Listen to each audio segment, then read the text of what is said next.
गोरखपुर में हुई इस शर्मनाक घटना ने यह साबित कर दिया है कि आज का इंसान वाकई जानवरों से भी ज्यादा नीचे गिर सकता है। इस घटना ने यह भी सिखा दिया है कि आज के वक्त में सच्चे प्यार की कोई कद्र नहीं करता। इस घटना में जो लड़की मारी गई है, उसके पीछे रोने वाला कोई नहीं था। मां बाप का पहले ही निधन हो चुका था और न कोई भाई था न बहन। लेकिन यकीन मानिए, जब आप पूरा वीडियो देख चुके होंगे तो आपकी आंखों में आंसू जरूर होंगे। बात 31 जनवरी 2026 की सुबह की है। गोरखपुर के पीपीगंज इलाके में बैरघट्टा पुल के पास रोज की तरह आवाजाही शुरू हो चुकी थी। लोग अपने अपने काम में लगे हुए थे। कुछ लोग पुल के पास से गुजर रहे थे, लेकिन ठीक पुल के नीचे बिल्कुल खुले में एक महिला जमीन पर लेटी हुई थी। और डरावनी बात यह थी कि उसके शरीर पर एक भी कपड़ा नहीं था। वह पूरी तरह निर्वस्त्र थी। जो वहां का दृश्य था वह किसी को भी अंदर तक हिला देने के लिए काफी था। लेकिन इससे भी ज्यादा डरावनी बात यह थी कि लोग तो वहां से आ जा रहे थे, लेकिन किसी ने भी रुककर या पास जाकर देखने की कोशिश नहीं की। किसी ने उसके शरीर को ढकने की भी हिम्मत नहीं दिखाई। ज्यादातर लोग बस एक नजर डालते और मुंह फेर कर आगे बढ़ जाते रहे। लेकिन कुछ देर बाद वहां कुछ लोग इकट्ठा हो गए। शायद उनमें अभी भी थोड़ी सी इंसानियत बाकी थी। वे खुद वहां जाने की हिम्मत तो नहीं जुटा पाए, लेकिन उनमें से किसी ने पुलिस को इसकी सूचना दे दी। कुछ ही देर में पीपीगंज थाने से पुलिस की टीम मौके पर पहुंच गई। लेकिन जो घटनास्थल का दृश्य था, उसे देख पाना पुलिस के लिए भी आसान नहीं था। पहली नजर में ही साफ लग रहा था कि महिला वहां खुद आकर नहीं लेटी थी, बल्कि उसे बेरहमी से मारकर जानबूझकर इस हालत में यहां फेंका गया था। मंजर ऐसा था जैसे कातिल उसके मरने के बाद भी उसकी बेइज्जती करना चाहता हो, क्योंकि पास में ही घनी झाड़ियां थीं। अगर कोई चाहता तो शव को आसानी से वहां छुपाया जा सकता था। और दूसरी बात, अक्सर कातिल पहचान छुपाने के लिए शरीर से कपड़े उतार देते हैं या चेहरे को नुकसान पहुंचाते हैं ताकि पहचान मुश्किल हो जाए। लेकिन यहां मामला अलग था। शरीर पर एक भी कपड़ा नहीं था, फिर भी पहचान छुपाने के लिए शरीर के किसी हिस्से को पूरी तरह बिगाड़ा नहीं गया था। हां, शरीर पर चोट के कई निशान साफ दिखाई दे रहे थे, जिससे इतना तो तय था कि महिला को मारने से पहले बुरी तरह पीटा गया था। जब पुलिस ने बारीकी से मौके की जांच शुरू की तो एक और अहम बात सामने आई। महिला की मौत वहीं नहीं हुई थी, बल्कि उसे किसी और जगह मारा गया और फिर यहां लाकर फेंका गया था, क्योंकि सड़क पर घसीटने के निशान थे और उसकी पीठ बुरी तरह छिल चुकी थी। यह मंजर इतना क्रूर था कि कुछ पल के लिए मौके पर मौजूद पुलिसकर्मी भी सहम गए। अब मामले की गंभीरता को देखते हुए तुरंत फॉरेंसिक टीम और डॉग स्क्वाड को बुलाया गया। टीमें मौके पर पहुंची और बारीकी से जांच शुरू हुई, लेकिन डॉग स्क्वाड कोई खास सुराग नहीं दे पाया। कुत्ता सड़क पर थोड़ी दूर तक गया और फिर वापस लौट आया, जैसे रास्ता यहीं कहीं खत्म हो गया हो।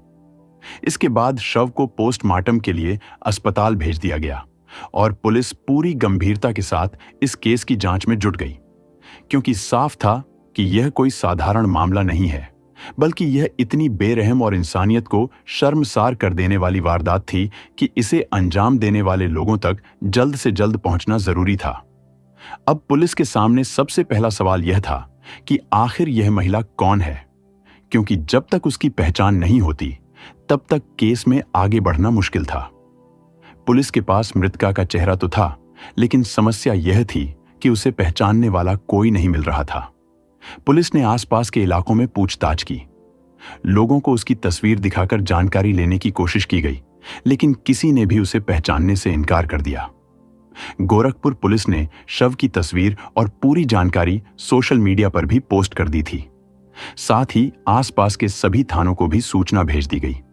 यह भी कहा गया कि अगर किसी के पास इस महिला से जुड़ी कोई भी जानकारी हो तो तुरंत गोरखपुर पुलिस को सूचित किया जाए।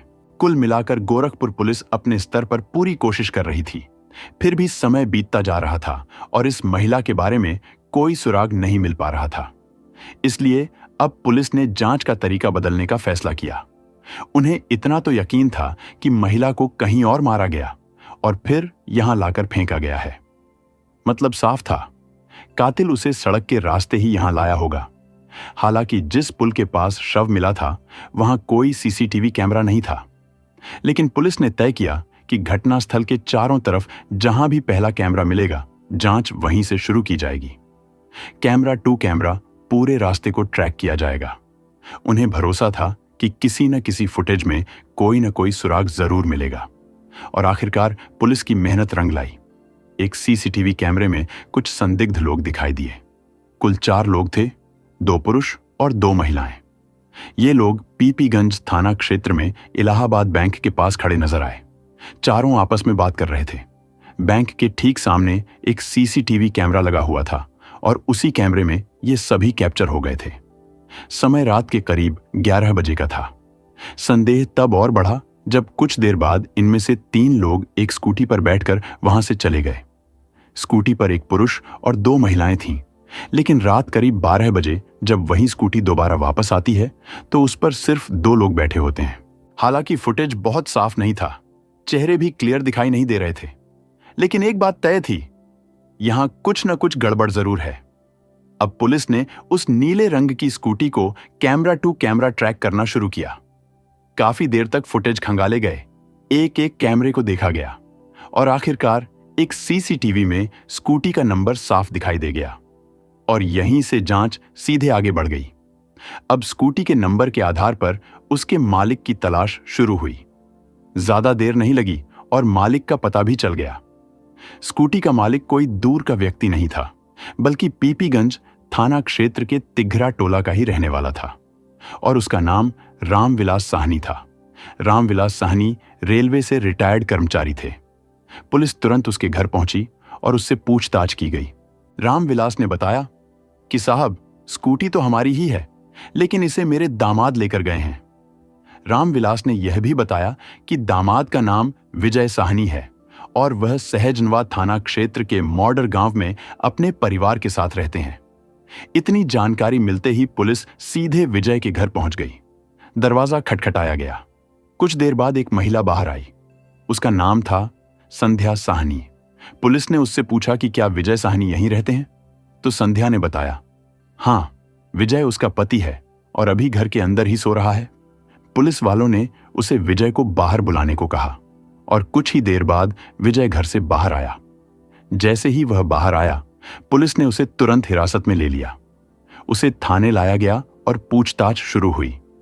शुरुआत में वह इधर उधर की बातें करता रहा, सवालों से बचने की कोशिश करता रहा, लेकिन ज्यादा देर तक वह टिक नहीं पाया। उसकी हिम्मत टूट गई और आखिरकार कुछ ही देर में उसने अपना गुनाह कबूल कर लिया। पूछताछ में जो कहानी सामने आई वह इतनी निर्मम थी कि सुनने वालों के रोंगटे खड़े हो जाएं। मौके पर मौजूद पुलिसकर्मियों के चेहरे तक बदल गए थे।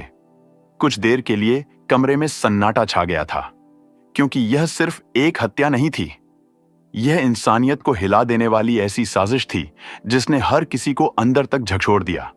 जिस महिला की हत्या हुई थी उसका नाम प्रिया शेट्टी था और प्रिया मुंबई की रहने वाली थी। लेकिन इस बर्बर घटना को सही से समझने के लिए हमें कुछ साल पीछे जाना होगा। बात करीब 14 साल पहले की है। तब प्रिया की उम्र लगभग 20 साल के आसपास थी। प्रिया किसी अमीर घर से नहीं थी। उसका परिवार बेहद गरीब था। वह अपने माँ बाप की इकलौती संतान थी। पिता मेहनत मजदूरी करके घर चलाते थे। कुल मिलाकर घर की हालत ऐसी थी कि हर दिन संघर्ष में ही गुजरता था। प्रिया जितनी खूबसूरत थी, उससे कहीं ज्यादा सीधी और मेहनती थी। उसका एक ही सपना था, किसी तरह पढ़ लिख कर अपने पैरों पर खड़ी हो सके, ताकि आगे चलकर अपने माँ बाप का सहारा बन सके। अब बात आती है जुलाई 2012 की। प्रिया ने 12वीं पास कर ली थी और वह आगे भी पढ़ना चाहती थी, लेकिन घर की हालत इजाजत नहीं दे रहे थे। इसलिए उसने तय किया कि वह पार्ट टाइम नौकरी करेगी, ताकि पढ़ाई भी चलती रहे और घर में मदद भी हो सके। इसी तलाश में एक दिन उसने अखबार में पार्ट टाइम जॉब की एक वैकेंसी देखी। उसने दिए गए नंबर पर फोन किया।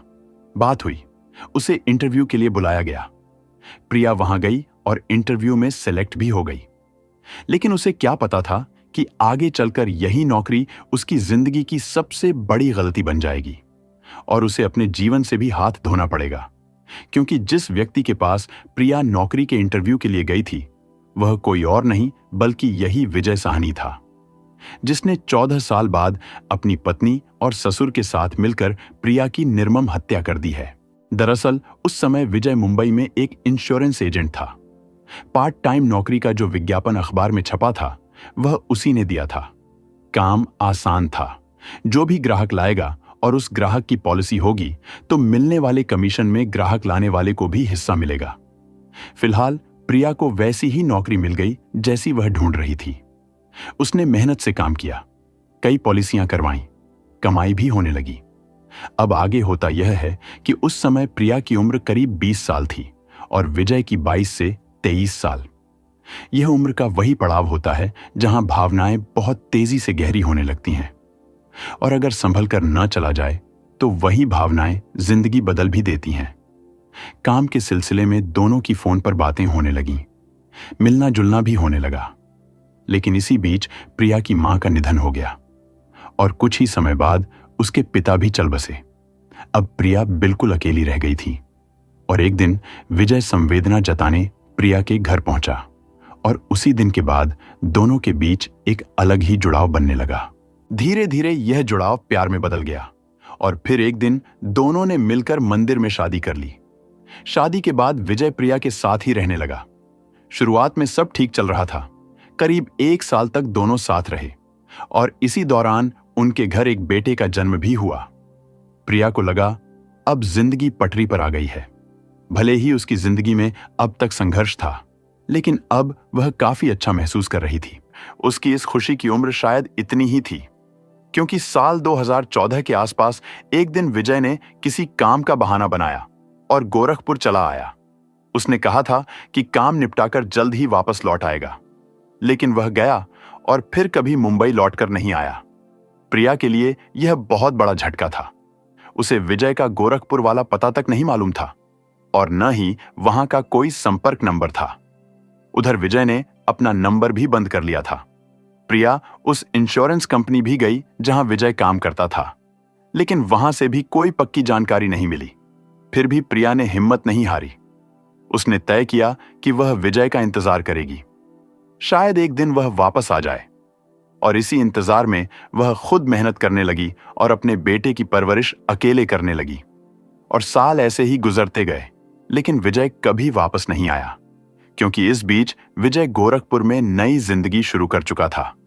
उसने संध्या नाम की लड़की से शादी कर ली थी और आराम से गोरखपुर में उसके साथ रहने लगा। संध्या से भी उसे 2 बच्चे हुए।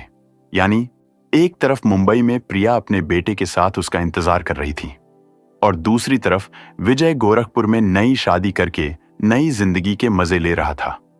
अगर कहानी यहीं तक रहती तो भी एक तरह से ठीक ही था, क्योंकि प्रिया किसी तरह अपनी जिंदगी जी ही रही थी और अपने बच्चे की परवरिश भी कर रही थी। लेकिन इस दरिंदे ने आगे जो किया वह बेहद शर्म की बात है। हुआ यह कि साल 2023 में विजय फिर से अपनी बीवी और बच्चों को लेकर मुंबई पहुंचा। इस बार वह किसी दूसरे इलाके में रहने लगा और उसे ठीक ठाक नौकरी भी मिल गई थी। सब कुछ अब भी ठीक ही था, लेकिन नवंबर 2025 में कुछ ऐसा हुआ जिसे शायद नहीं होना चाहिए था। दरअसल विजय फेसबुक चला रहा था, तभी उसके सामने एक रील आई। रील में एक महिला थी, बहुत खूबसूरत, आत्मविश्वास से भरी हुई। वह उसकी खूबसूरती देखकर रुक गया। कुछ सेकंड बाद उसे जैसे झटका लगा, क्योंकि वह महिला कोई और नहीं बल्कि प्रिया थी। उसे यकीन ही नहीं हुआ कि प्रिया इतनी बदल सकती है, वह इतनी भी खूबसूरत लग सकती है। यह वही प्रिया थी जिसे इसने करीब 14 साल पहले मुंबई में अपने छोटे से बच्चे के साथ अकेला छोड़कर चला गया था, जिसे उसने दर दर की ठोकरें खाने के लिए छोड़ दिया था, जिसका हाल जानने के लिए वह कभी पलटकर नहीं आया। लेकिन अब रील में दिख रही प्रिया को देखकर उसके मन में कुछ और ही चलने लगा। सच यह था कि उसे अब प्रिया की खूबसूरती संध्या से भी ज्यादा आकर्षित करने लगी थी। यहीं उसने एक फैसला लिया जो बिल्कुल गलत था। उसने प्रिया को मैसेज भेज दिया। इधर उस समय भी प्रिया की जिंदगी आसान नहीं थी। वह अब भी संघर्ष ही कर रही थी। मुंबई में एक ब्यूटी पार्लर में काम करती थी, साथ ही फेसबुक पर रील बनाती थी ताकि किसी तरह घर का खर्च चल सके और अपने बच्चे की अच्छे से परवरिश कर सके। खैर, वह अपने बच्चे की अच्छे से परवरिश भी कर रही थी, लेकिन एक चीज अब भी नहीं बदली थी। वह अब भी विजय का इंतजार कर रही थी। उसे लगता था कि एक दिन वह लौटेगा और सब ठीक हो जाएगा। और फिर उस दिन वह मैसेज आ गया। जब प्रिया ने विजय का मैसेज देखा और जिस प्रोफाइल से मैसेज आया था उसका नाम और फोटो देखा तो उसकी खुशी का ठिकाना नहीं रहा।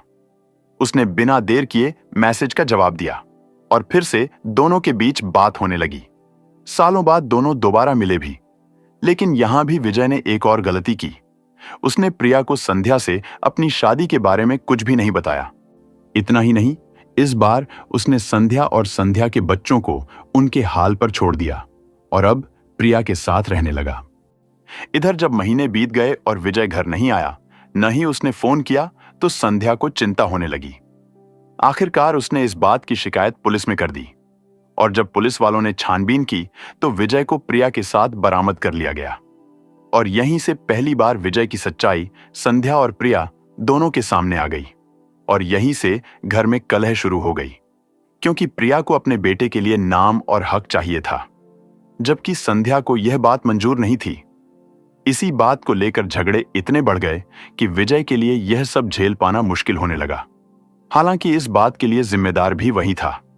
सबसे पहले उसे प्रिया को धोखा देकर संध्या से शादी करनी ही नहीं चाहिए थी, और जब शादी कर ही ली थी और 14 साल बीत चुके थे, प्रिया भी किसी तरह अपनी जिंदगी जी रही थी, तो उसे दोबारा प्रिया से संपर्क नहीं करना था।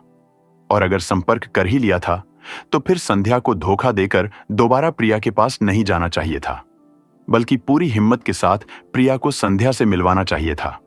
आराम से पूरी सिचुएशन बताकर समझाना चाहिए था। लेकिन दुख की बात है कि उसने ऐसा कुछ भी नहीं किया जिससे हालात सही किए जा सकते थे। आप इस बारे में क्या कहेंगे? अपनी राय कमेंट में जरूर लिखिए। खैर, जो भी था, लेकिन तनाव लगातार बढ़ता गया। हालात इतने बिगड़ गए कि आखिरकार संध्या ने अपने पिता को फोन किया और उन्हें सब कुछ बता दिया। फिर तय हुआ कि अब सब लोग गोरखपुर आ जाएं। वहीं बैठकर जो भी फैसला होगा आमने सामने बात करके कर लिया जाएगा। लेकिन सच यह था कि संध्या के फोन करने के बाद ही अंदर एक खतरनाक फैसला लिया जा चुका था कि प्रिया को रास्ते से हटाना ही सबसे आसान तरीका है। उन्हें लगा कि प्रिया के आगे पीछे कोई खास सहारा नहीं है और अगर उसे गोरखपुर लाकर मारकर कहीं फेंक दिया जाए तो शायद कोई जान भी नहीं पाएगा, क्योंकि गोरखपुर में उसकी पहचान ही नहीं हो पाएगी। इसी प्लान के तहत 26 जनवरी 2026 को आखिरकार विजय, संध्या और उसकी पहली पत्नी प्रिया तीनों ट्रेन से गोरखपुर पहुंचते हैं। 2 दिन तक ये लोग इधर उधर घूमते रहे। इसी बीच 29 जनवरी 2026 की रात की बात है। घूमने के बाद ये एक ऑटो लेकर पीपीगंज की तरफ जा रहे थे, जहां इनका घर है। लेकिन बीच रास्ते में ऑटो वाले से विवाद हो जाता है और तीनों ऑटो से उतर जाते हैं। यह वही एरिया था जहां इन्हें सीसीटीवी कैमरे में पहली बार देखा गया था, इलाहाबाद बैंक के पास। हालांकि ऑटो से उतरना अचानक नहीं था, यह एक तय प्लान के अनुसार ही था, क्योंकि विजय, संध्या और संध्या के पिता ने पहले ही तय कर लिया था कि अगर समाज में बदनामी से बचना है तो प्रिया को रास्ते से हटाना ही होगा। वैसे भी प्रिया के आगे पीछे कोई नहीं था। मां बाप की पहले ही मौत हो चुकी थी, कोई भाई बहन भी नहीं थे और उसका बेटा अभी छोटा था, करीब 14 साल का। वह कोई पैरवी कर नहीं पाएगा। इसलिए इन लोगों ने प्रिया को रास्ते से हटाने का प्लान उसी दिन बना लिया था जब 26 तारीख को मुंबई से गोरखपुर के लिए निकले थे। इसी वजह से गोरखपुर आकर 2 दिन तक उसे इधर उधर घुमाते रहे, क्योंकि उन्हें वारदात को अंजाम देने की सही जगह नहीं मिल रही थी। उधर प्रिया इन सब बातों से अनजान थी। उसे लग रहा था कि अब सब कुछ ठीक हो चुका है। शायद विजय, संध्या और उसके बीच मेलजोल बढ़ाने के लिए उन्हें साथ साथ घुमा रहा है। प्लानिंग के मुताबिक उस बैंक के पास उतरने के बाद विजय ने अपने ससुर को फोन किया और उनसे स्कूटी मंगवाई। स्कूटी मिलते ही विजय, संध्या और प्रिया तीनों उसी पर बैठकर आगे निकल गए। बाहर से देखने पर सब कुछ सामान्य लग रहा था। वैसे उस दिन विजय इन्हें अपने घर ले जाने की बात कहकर ही साथ लाया था, इसलिए प्रिया को भी किसी तरह का शक नहीं हुआ। लेकिन जैसे ही वे लोग उस पुल के पास पहुंचे और विजय ने एक सुनसान जगह देखी, उसने अचानक स्कूटी रोक दी और इसके बाद जो हुआ वह बेहद खौफनाक था। विजय और संध्या दोनों ने मिलकर प्रिया का मुंह दबा दिया और कुछ ही पलों में उसकी हत्या कर दी। हद तो तब हो गई जब मौत हो जाने के बाद भी संध्या का गुस्सा शांत नहीं हुआ। उसने अपनी सारी भड़ास उस बेचारी के शव पर निकाली। वहीं पड़े एक डंडे से उसने शव पर जमकर वार किए, मानो उसके अंदर की सारी नफरत अब भी खत्म न हुई हो। इसके बाद पहचान छुपाने के लिए उन्होंने उसके कपड़े उतार दिए और चेहरे को भी बिगाड़ने की कोशिश की ताकि कोई उसे पहचान न सके। हालांकि डर, घबराहट या जल्दबाजी की वजह से वे चेहरा पूरी तरह बिगाड़ नहीं पाए। फिर दोनों ने मिलकर शव को घसीटकर झाड़ियों के अंदर ले जाने की कोशिश की, लेकिन एक तो वजन ज्यादा था और सिर्फ शरीर का नहीं बल्कि उस जघन्य अपराध का बोझ भी उनके हाथों पर चढ़ चुका था। ऊपर से वे बुरी तरह घबरा चुके थे। हालात ऐसे हो गए कि वे शव को झाड़ियों तक भी नहीं ले जा सके और उसे वहीं खुले में छोड़कर मौके से फरार हो गए। इतना ही नहीं, विजय ने खुद को पहचान से बचाने के लिए अपने सिर के बाल और दाढ़ी तक मुंडवा ली थी ताकि अगर कोई उसे देख भी ले तो पहचान न सके। लेकिन कहते हैं ना, अपराध कितना भी शातिर तरीके से क्यों न किया जाए, सच ज्यादा देर तक छुप नहीं पाता। इनके सारे मंसूबों पर तब पानी फिर गया जब गोरखपुर पुलिस ने अपनी कड़ी मेहनत और निष्ठा से इस ब्लाइंड केस को महज 4 दिनों के भीतर ही खोलकर रख दिया। जांच आगे बढ़ी, सबूत जुड़े और आखिरकार तीनों आरोपियों को गिरफ्तार कर जेल भेज दिया गया। फिलहाल प्रिया के बेटे को मुंबई से लाकर उसका डीएनए सैंपल भी लिया जा चुका है ताकि आगे की कानूनी प्रक्रिया में उसे उसका हक दिलाया जा सके और इस पूरी घटना का सच अदालत के सामने पूरी मजबूती से रखा जा सके। एक ऐसी लड़की जिसने बचपन से ही संघर्ष देखा, गरीबी देखी, माँ बाप को खोया, फिर भी हिम्मत नहीं हारी। उसने मेहनत की, अपना घर बसाने का सपना देखा और जिस इंसान पर भरोसा किया उसी के साथ अपनी पूरी जिंदगी जोड़ दी। लेकिन किस्मत ने उसके साथ एक बार नहीं बार बार खेल खेला। जिसे उसने अपना सहारा समझा वही उसे बीच रास्ते में छोड़कर चला गया। फिर भी उसने शिकायत नहीं की, नफरत नहीं पाली, बस अपने बच्चे को पालने और एक दिन सब ठीक हो जाने की उम्मीद में चुपचाप जिंदगी काटती रही। आज प्रिया इस दुनिया में नहीं है, लेकिन पीछे एक बेटा है जिसके लिए उसकी मां ही उसकी पूरी दुनिया थी। अब वह बच्चा जिंदगी भर यह सवाल लेकर जिएगा कि उसकी मां का कसूर क्या था। और उधर संध्या के भी 3 मासूम बच्चे हैं। हो सकता है आज उन्हें कुछ समझ ना आ रहा हो, लेकिन जब वे बड़े होंगे और सच जानेंगे तो शायद वे भी अपने मां बाप के फैसलों का बोझ पूरी जिंदगी ढोने को मजबूर होंगे। क्योंकि अपराध सिर्फ एक इंसान को नहीं मारता, वह आने वाली पीढ़ियों तक जख्म छोड़ जाता है। यह कहानी हमें सिर्फ डराती ही नहीं है, बल्कि यह सोचने पर भी मजबूर करती है कि रिश्तों में झूठ, धोखा और स्वार्थ किसी एक इंसान को नहीं, पूरे परिवार को बर्बाद कर देते हैं। उम्मीद है प्रिया को न्याय जरूर मिलेगा और समाज भी यह सीखेगा कि भरोसा तोड़ना और किसी की भावनाओं से खेलना कभी भी सही अंत तक नहीं पहुंचता। इस पूरे मामले पर आप भी अपनी राय जरूर दीजिए। क्या आज के दौर में सच्चे प्यार और विश्वास की कीमत वाकई इतनी ही दर्दनाक होती है? कमेंट में लिखकर जरूर बताएं। जय हिंद।